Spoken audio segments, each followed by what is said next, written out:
ಕರೆದು ಆರಾಧನೆ ಮಾಡುವೆ, ಆರಾಧನೆ ಮಾಡುವೆ, ಆರಾಧನೆ ಮಾಡುವೆ, ಆರಾಧನೆ ಮಾಡುವೆ, ಆರಾಧನೆ ಮಾಡುವೆ, ಆರಾಧನೆ ಮಾಡುವೆ. ಅಪ್ಪ ಎಂದು ಮುದ್ದಾಗಿ ಕರೆದು ಆರಾಧನೆ ಮಾಡುವೆ, ಆರಾಧನೆ ಮಾಡುವೆ. ಅತಿಶಯ ದೇವರು ನೀನೇ, ಅದ್ಭುತ ದೇವರು ನೀನೇ, ಅತಿಶಯ ದೇವರು ನೀನೇ, ಅದ್ಭುತ ದೇವರು ನೀನೇ. ಅಪ್ಪ ಎಂದು ಮುದ್ದಾಗಿ ಕರೆದು ಆರಾಧನೆ ಮಾಡುವೆ, ಆರಾಧನೆ ಮಾಡುವೆ. ಕನಿಕರವುಳ್ಳವ ನೀನೇ, ಕಂಬನಿ ಒರೆಸುವ ನೀನೇ, ಕನಿಕರವುಳ್ಳವ ನೀನೇ, ಕಂಬನಿ ಒರೆಸುವ ನೀನೇ. ಅಪ್ಪ ಎಂದು ಮುದ್ದಾಗಿ ಕರೆದು ಆರಾಧನೆ ಮಾಡುವೆ, ಆರಾಧನೆ ಮಾಡುವೆ.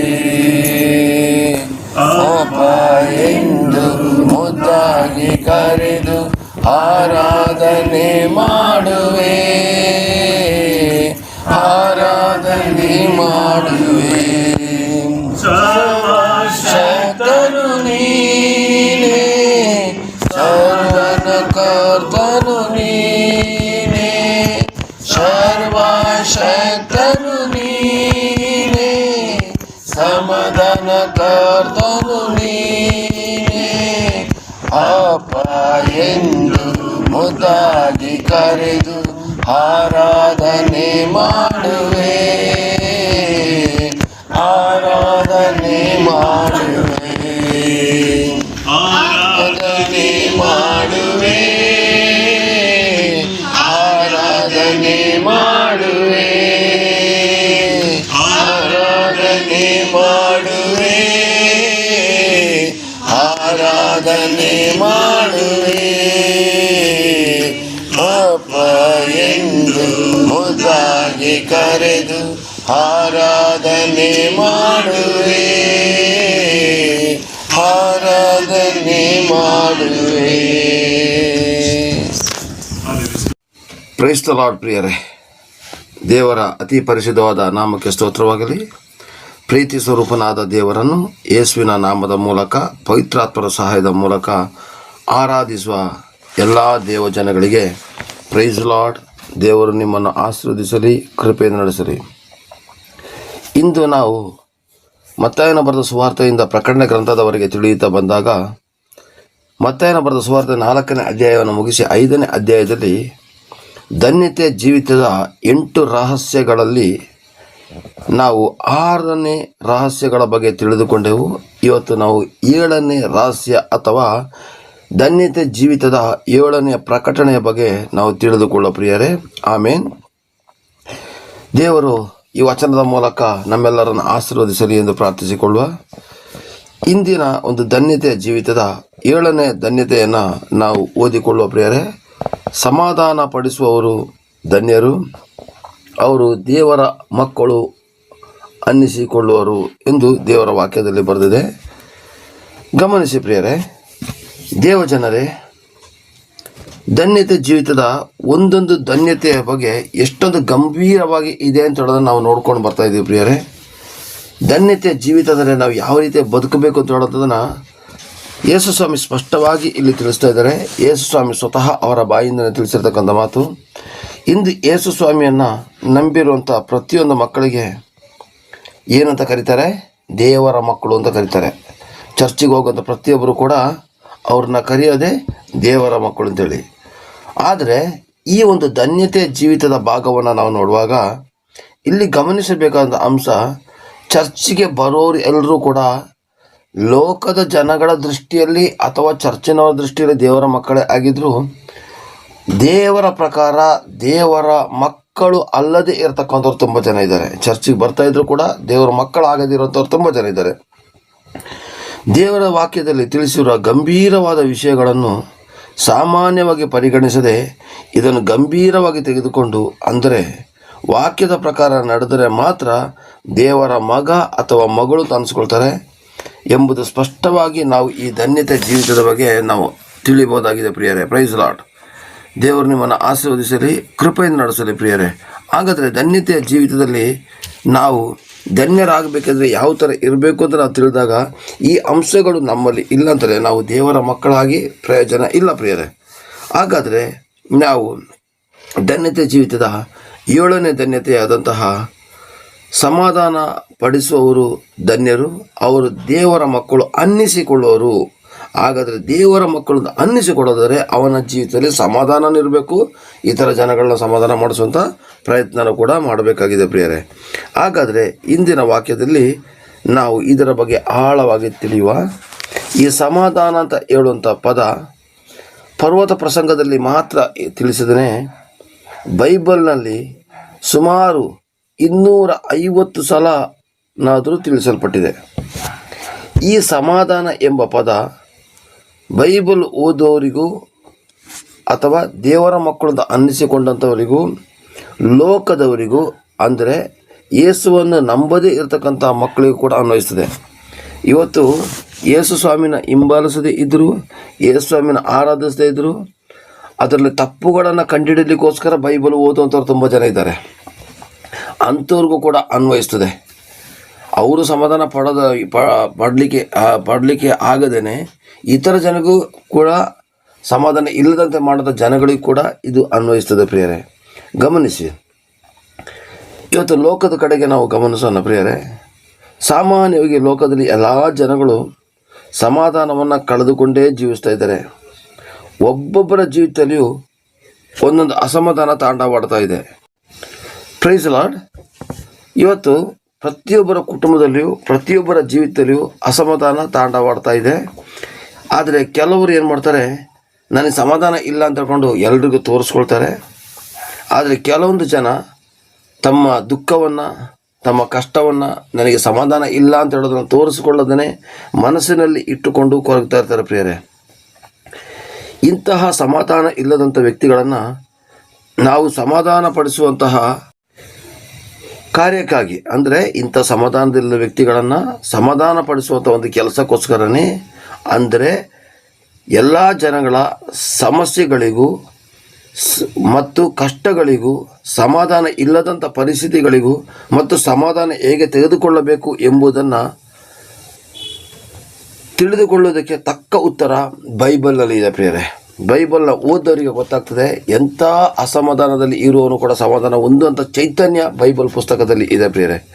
ಇಂದು ಗಮನಿಸಿ ಪ್ರಿಯರೇ, ಯೇಸು ಸ್ವಾಮಿಯ ಮಕ್ಕಳು ನಾವು ಏನೇ ಸಮಸ್ಯೆ ಬಂದರೂ ಕೂಡ, ದುಃಖ ಬಂದರೂ ಕೂಡ, ನಮ್ಮ ವಿರುದ್ಧ ಯಾರೇ ಬಂದರೂ ಕೂಡ ನಾವು ಚಿಂತಿಸದೆ, ಸ್ವಲ್ಪ ಚಿಂತೆ ಬರ್ತದೆ ಆದರೂ ಕೂಡ ಚಿಂತಿಸದೇ ನಾವು ಅದನ್ನು ಅಲ್ಲಲ್ಲಿಗೆ ಬಿಟ್ಬಿಟ್ಟು ನಮಗೆ ಬರುವಂಥ ಸಮಸ್ಯೆಗಳನ್ನು, ನಮಗೆ ಮಾಡಿದ ಅಸಮಾಧಾನದ ಕಾರ್ಯಗಳನ್ನು ದೇವರ ಹಸ್ತಕ್ಕೆ ಒಪ್ಪಿಸುತ್ತಾ ಸಮಾಧಾನದಿಂದ ದೇವರ ಮಕ್ಕಳು ಇರುವುದನ್ನು ನಾವು ಗಮನಿಸಬಹುದು, ಕಾಣಬಹುದಾಗಿದೆ ಪ್ರಿಯರೇ.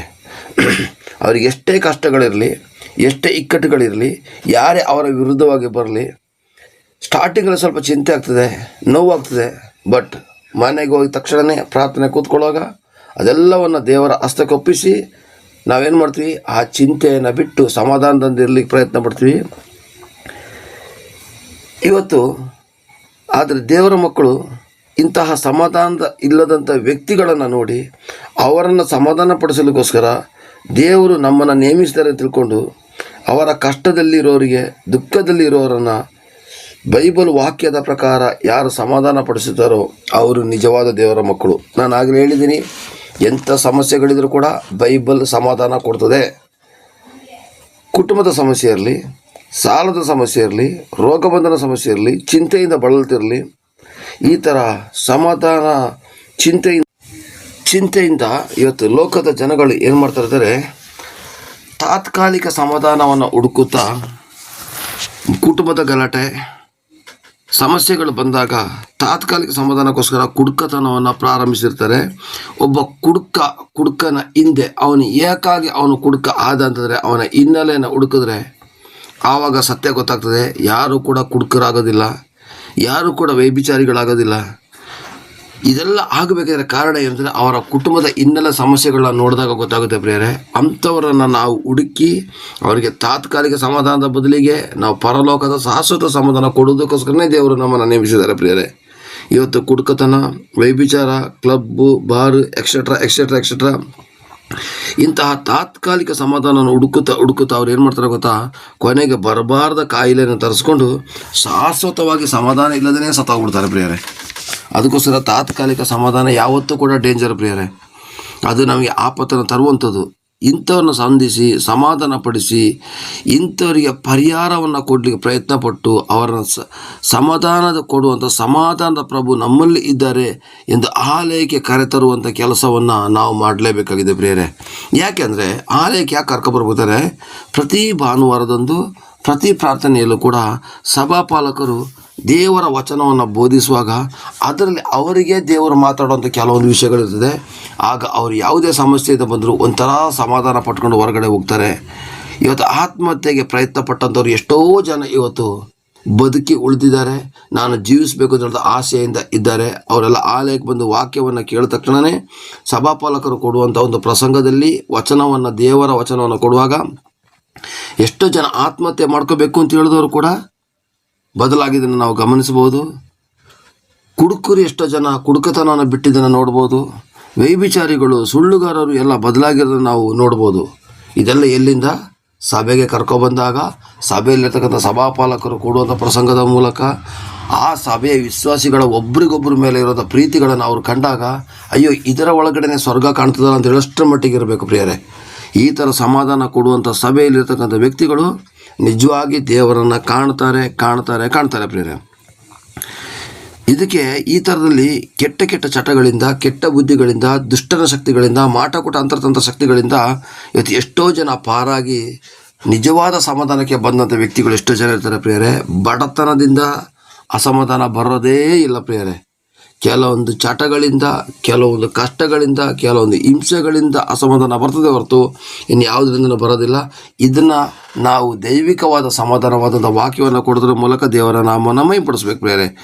ಅದಕ್ಕೋಸ್ಕರನೇ ನಾನು ಹೇಳ್ತಾ ಇರೋದು, ಸಾಧ್ಯವಾದಷ್ಟು ಅಸಮಾಧಾನಿಗಳನ್ನು ನೀವು ಸಂತೈಸಿ ನಂತರ ಆಲಯಕ್ಕೆ ಕರೆದುಕೊಂಡು ಬನ್ನಿ. ಗಮನಿಸಿ ಪ್ರಿಯರೇ, ಯೇಸು ಸ್ವಾಮಿ ಈ ಭೂಲೋಕದಲ್ಲಿ ಜನಿಸುವಾಗಲೂ ಕೂಡ ಸಮಾಧಾನ ಹೇಳುವಂಥ ಪದ ಬಂತು.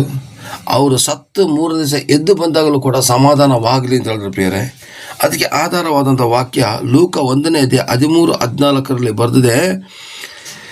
ಸಮಾಧಾನ ಕಳೆದುಕೊಂಡು ನರಕಕ್ಕೆ ಹೋಗುತ್ತ ಜನಗಳಿಗೆ ಯೇಸು ಸ್ವಾಮಿ ಹೇಳ್ತಾರೆ. ವಚನವನ್ನು ಓದ್ತೀನಿ. ಲೂಕನು ಬರೆದ ಸುವಾರ್ತೆ 2ನೇ ಅಧ್ಯಾಯ 14 ಮತ್ತು 13 ಮತ್ತು 14ನೇ ವಾಕ್ಯವನ್ನು ನೋಡೋಣ. ಆ ಯೇಸು ಸ್ವಾಮಿ ಹುಟ್ಟಿ ಬಂದು ಅವನು ಗೋದಲಿಯಲ್ಲಿ ಸುತ್ತಿ ಮಲಗಿಸಿರುವಾಗ, ಗೋದಲಿಯಲ್ಲಿ ಹುಟ್ಟಿದ್ದಲ್ಲ, ಗೋದಲಿಯಲ್ಲಿ ಸುತ್ತಿ ಮಲಗಿಸಿರೋದು ಆಯಿತಾ. ಆ ಸುತ್ತಿ ಮಲಗಿಸಿರೋದು ಕಂಡಾಗ ಆ ಒಂದು ದೇವದೂತರ ಗುಂಪು ಬರ್ತದೆ ಪ್ರಿಯರೇ. ಅದನ್ನು ಓದ್ತೀನಿ ಪ್ರಿಯರೇ. ಅದು ನಿಮಗೆ ಗೊತ್ತಾಗೋದೇ ಗುರುತೇನೆಂದರೆ, ಬಟ್ಟೆಯಿಂದ ಸುತ್ತಿರೋ ಒಂದು ಕೂಸು ಗೋದಲಿಯಲ್ಲಿ ಮಲಗಿರುವುದನ್ನು ಕಾಣುವಿರಿ ಎಂದು ಹೇಳಿದನು. 12ನೇ ವಾಕ್ಯ 2:13 ಬರ್ತೀನಿ. ಈಗ ಪಕ್ಕನೆ ಆ ದೂತನ ಸಂಗಡ ಪರಲೋಕ ಸೈನ್ಯದರ ಒಂದು ದೊಡ್ಡ ಗುಂಪು ಕಾಣಿಸಿಕೊಂಡು ಮೇಲನ ಲೋಕದಲ್ಲಿ ಅಲ್ಲ, ಮೇಲನ ಲೋಕಗಳಿದ್ದರೆ ತುಂಬ ಲೋಕಗಳಿದೆ ಅಲ್ವಾ, ಗ್ರಹಗಳು ಅಂತಲೇ ಕನ್ಸಿಡರ್ ಮಾಡೋಣ. ಮೇಲನ ಲೋಕಗಳಲ್ಲಿ ದೇವರಿಗೆ ಮಹಿಮೆ, ಭೂಲೋಕದಲ್ಲಿ ಮನುಷ್ಯರೊಳಗೆ ಸಮಾಧಾನ, ದೇವರು ಅವರಿಗೆ ಒಲಿಯುತ್ತಾನೆ ಎಂದು ದೇವರನ್ನು ಕೊಂಡಾಡುತ್ತಾ ಹೇಳಿದರು. ಹಾಗಾದರೆ ಯೇಸು ಸ್ವಾಮಿ ಹುಟ್ಟಿ ಬಂದದು ಮೇಲಣ ಲೋಕಗಳಲ್ಲಿದ್ದರೆ ಭೂಮಿ ಅಲ್ಲದೇ ಇರತಕ್ಕಂಥ ಬೇರೆ ಲೋಕಗಳಲ್ಲಿ ಏನಂತೆ? ದೇವರಿಗೆ ಮಹಿಮೆ ಅಂತೆ. ಹಾಗಾದರೆ ಬೇರೆ ಲೋಕಗಳಲ್ಲೂ ಕೂಡ ದೇವರಿಗೆ ಮಹಿಮೆ ಇದೆ ಅಂತಲೇ ಇಲ್ಲಿ ಇಷ್ಟು ಚೆನ್ನಾಗಿ ತೋರಿಸ್ತೇವೆ ನೋಡಿ. ಮೇಲಣ ಲೋಕಗಳಲ್ಲಿ ದೇವರಿಗೆ ಮಹಿಮೆ, ಭೂಲೋಕದಲ್ಲಿ ಮನುಷ್ಯರೊಳಗೆ ಸಮಾಧಾನ. ಹಾಗಾದರೆ ಭೂಲೋಕದೊಳಗಡೆ ಇರತಕ್ಕಂಥ ಮನುಷ್ಯರಿಗೆ ಸಮಾಧಾನ ಬೇಕೇ? ಕರ್ತನ ಒಂದು ವಾಕ್ಯವನ್ನು ಕೇಳಬೇಕು. ಯೇಸು ಸ್ವಾಮಿ ಹುಟ್ಟಿ ಬಂದಿದ್ದೆ ಸಮಾಧಾನ ಕೊಡಲಿಕ್ಕೆ. ಹಾಗಾದರೆ ಪ್ರಿಯರೇ, ಇನ್ನೊಂದು ವಚನವನ್ನು ಕೂಡ ನಾವು ನೋಡಿಕೊಳ್ಳೋಣ. ಯೋಹಾನ 20ನೇ ಅಧ್ಯಾಯ ಒಂದು 19ನೇ ವಾಕ್ಯದಿಂದ ನಾವು ನೋಡಿಕೊಳ್ಳುವ. ಒಂದು ನಿಮಿಷ ಪ್ರಿಯರೇ.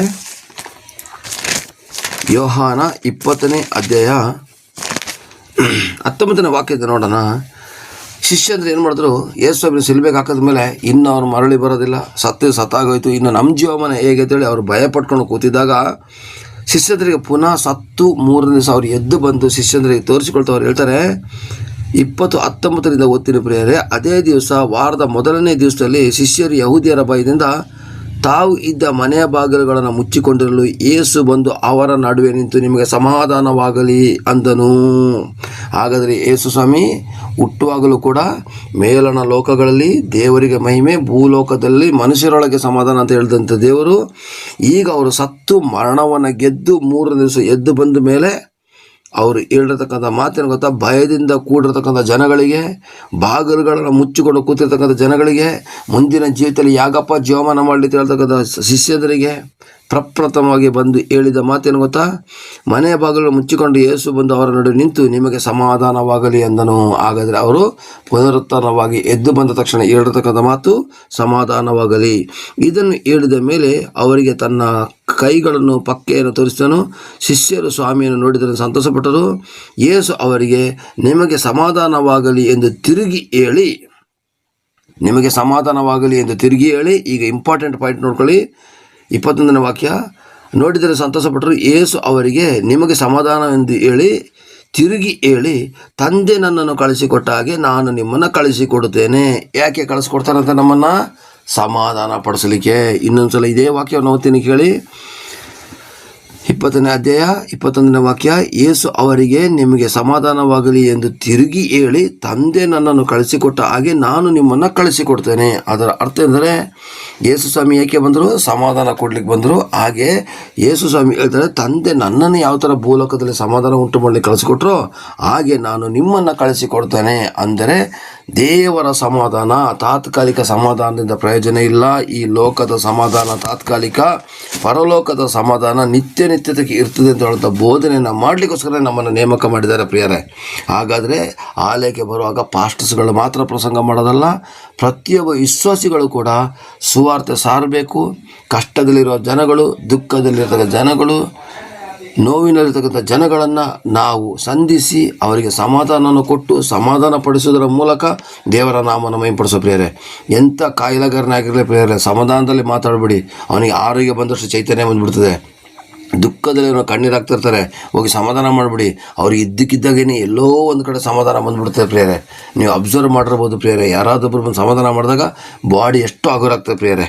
ಹಾಗಾದರೆ ಪ್ರಿಯರೇ, ಸಮಾಧಾನ ಪಡಿಸೋರು ಧನ್ಯರು, ಅವರು ಏನು ಮಾಡ್ತಾರಂತೆ? ದೇವರನ್ನು ಕಾಣುವರು ಅಂತ ಹೇಳುವಂಥ ವಾಕ್ಯ ಇದೆಯಲ್ಲ ಪ್ರಿಯರೇ. ಅದೇ ಪ್ರಕಾರ ಸಮಾಧಾನ ಪಡಿಸೋರು ಧನ್ಯರು, ಅವರು ದೇವರ ಮಕ್ಕಳು ಅನಿಸಿಕೊಳ್ಳುವರು. ಹಾಗಾದರೆ ದೇವರ ಮಕ್ಕಳು ಅನಿಸ್ಕೋಬೇಕಾ? ನಾವು ಸಮಾಧಾನದಲ್ಲಿರಬೇಕು, ಇತರ ಜನಗಳ ಸಮಾಧಾನ ಪಡಿಸೋದಕ್ಕೆ ಪ್ರಯತ್ನ ಪಡಬೇಕು ಪ್ರಿಯರೇ. ಹಾಗಾದರೆ ಮಾತ್ರ ನಾವು ದೇವರ ಮಕ್ಕಳಾಗ್ತೀವಿ. ಇಲ್ಲ ಬರೀ ನಂದು, ನನ್ನ ಹೆಂಡತಿ, ನನ್ನ ಮಕ್ಕಳು, ನನ್ನ ಕುಟುಂಬ ಅಂತೇಳಿ ಯಾರನ್ನು ಸಮಾಧಾನ ಪಡಿಸದೆ ನಿನ್ನ ಸಮಾಧಾನವನ್ನು ಮಾತ್ರ ನೋಡಿಕೊಳ್ಳೋದಾದರೆ ನೀನು ದೇವರ ಮಗ ಮತ್ತು ಮಗಳಾಗಲಿಕ್ಕೆ ಸಾಧ್ಯವಿಲ್ಲ. ಆದ್ದರಿಂದ ನಿನಗೆ ಕರ್ತನ ಕೊಟ್ಟಂಥ ಸಮಾಧಾನವನ್ನು ಈ ಲೋಕದೆಲ್ಲ ಹಂಚುತ್ತಾ ದೇವರ ನಾಮವನ್ನು ಮಹಿಮೆಪಡಿಸುವ ದೇವರು ಕೃಪೆಯಿಂದ ನಡೆಸಲಿ. Amen, amen, amen. Praise the lord.